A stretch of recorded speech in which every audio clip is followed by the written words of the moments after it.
You know what's the most British thing imaginable? Spending years fighting a bitter, divisive referendum campaign, finally leaving the European Union after decades of arguing about it, watching three prime ministers fall partly because of Brexit chaos, enduring economic disruption and political turmoil, and then, just when you think the debate might finally be over, having the whole thing start up again from scratch. Because apparently we didn't suffer enough the first time around.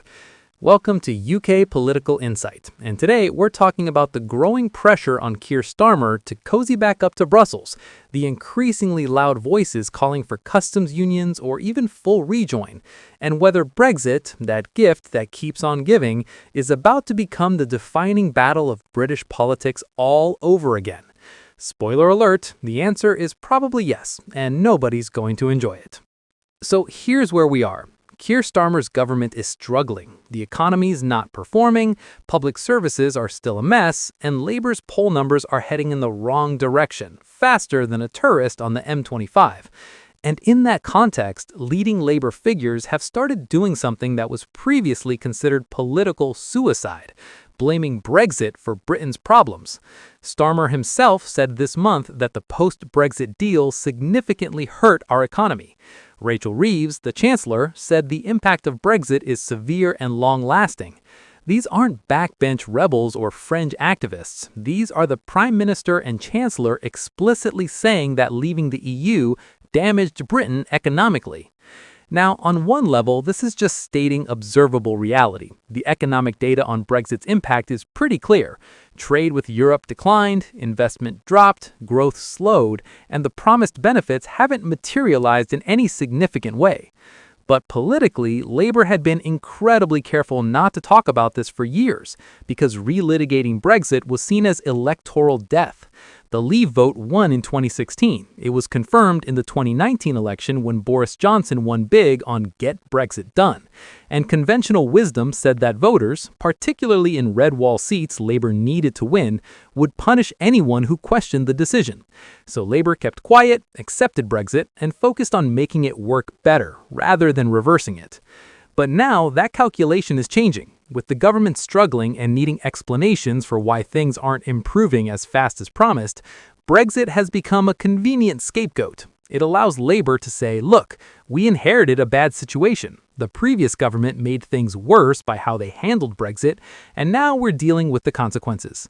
It's politically useful because it shifts blame away from Labour's own policies onto something the Conservatives did. The problem is that once you open that door, once you start publicly acknowledging that Brexit caused economic damage, you create momentum for people to ask the obvious follow-up question. If Brexit hurt us, why don't we undo it? And that's exactly what's happening. Wes Streeting, the health secretary, claimed Britain took a massive economic hit leaving the EU and argued the best way to get growth is a deeper trading relationship with Brussels. Paul Nowak, leader of the Trades Union Congress, has called for the closest possible economic and political relationship with the European Union. 13 Labour MPs have backed a Liberal Democrat push for a bespoke customs union. The Lib Dems, who are firmly pro-EU, are positioning themselves to demand closer European ties as the price for supporting Labour if the next election produces a hung parliament. And nationalist parties in Scotland and Wales, the SNP and Plaid Cymru, are unapologetically pro-EU, with the SNP saying a swift return to the EU would be the greatest gift to the Scottish economy. What we're seeing is the construction of a political pathway back toward the EU. It starts with acknowledging Brexit caused economic harm. Then you argue for closer alignment, maybe a customs union, to mitigate that harm. Then, once you're in a customs union, taking EU rules without having any say in making them, the argument becomes, well, if we're following all these rules anyway, wouldn't it make more sense to rejoin properly and actually have influence over the rules we're following? It's the same logic Brexiteers used in reverse. They said Britain was a rule taker, not a rule maker inside the EU. We should leave so we can make our own rules. Rejoiners will say Britain's a rule taker outside the EU, following regulations to maintain market access. We should rejoin so we can shape those rules rather than just accept them. The irony here is delicious. The entire Brexit argument was about sovereignty, about taking back control, about Britain making its own decisions. And now, the strongest argument for potentially rejoining is exactly the same. If we're going to be bound by EU regulations anyway for trade purposes, if we're going to align our standards with theirs because economic reality demands it, then we should have a seat at the table where those decisions are made. That's a sovereignty argument, just pointing in the opposite direction. It's like we've gone through this entire painful divorce only to realize we still have to see each other every day, and maybe we should just get back together and have some say in household decisions. Now, before Brexiteers start screaming betrayal, and the article we're discussing certainly frames this as Brexit betrayal, let's be clear about a few things. First, there's zero chance of Britain rejoining the EU anytime soon.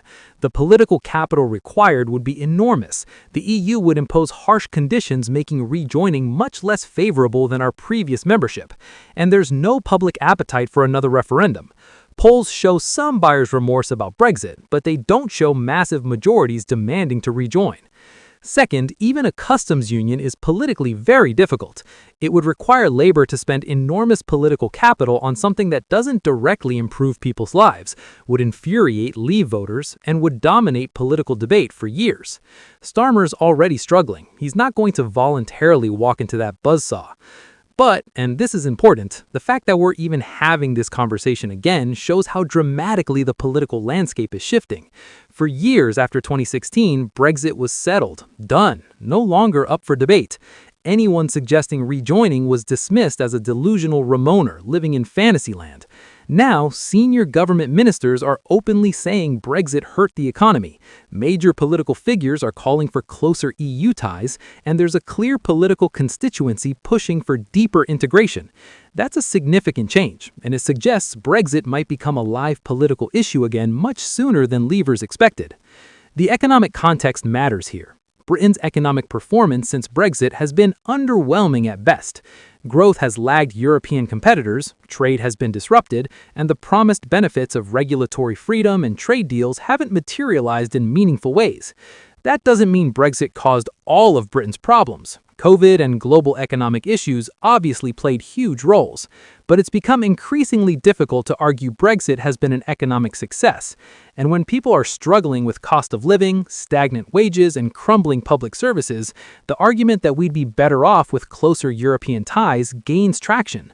The political calculation for Starmer is brutal. If he moves toward closer EU alignment, he risks losing Leave voters who already think Labour doesn't respect their decision. If he maintains distance from the EU, he disappoints Remainers, makes economic recovery harder, and gives ammunition to opponents who can say he's prioritizing Brexit ideology over practical solutions.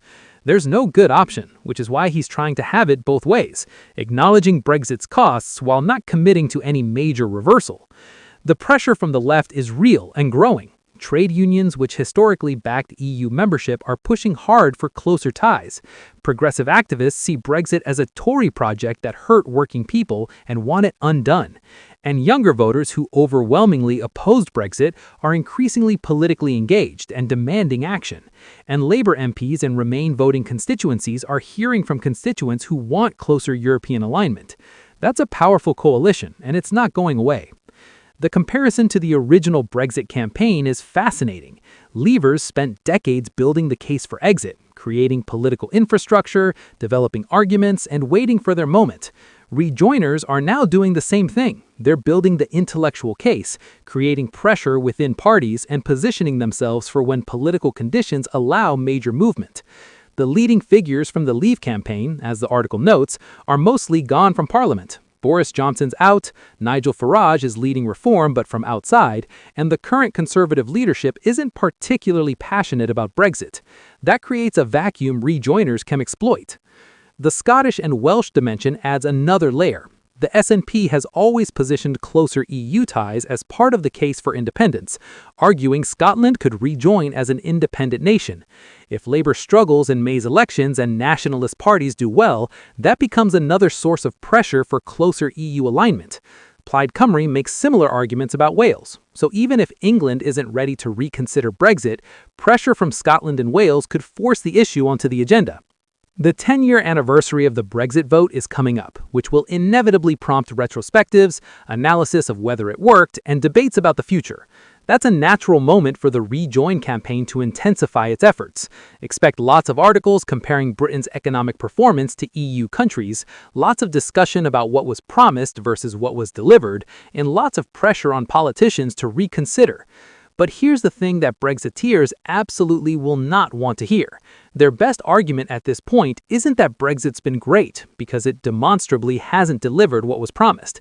Their best argument is that we haven't actually tried proper Brexit, that the implementation was botched, that timid governments failed to use the freedoms leaving provided, and the solution is more Brexit, not less. Go full Singapore on Thames, massive deregulation, aggressive trade deals, complete break from EU alignment. Whether that would work is highly debatable, but it's at least a coherent vision that isn't just defending the disappointing status quo. The article argues that Brexit champions need to offer a different vision for Britain, to get back on the pitch and make the case for sovereign global Britain with new ambition. And that's absolutely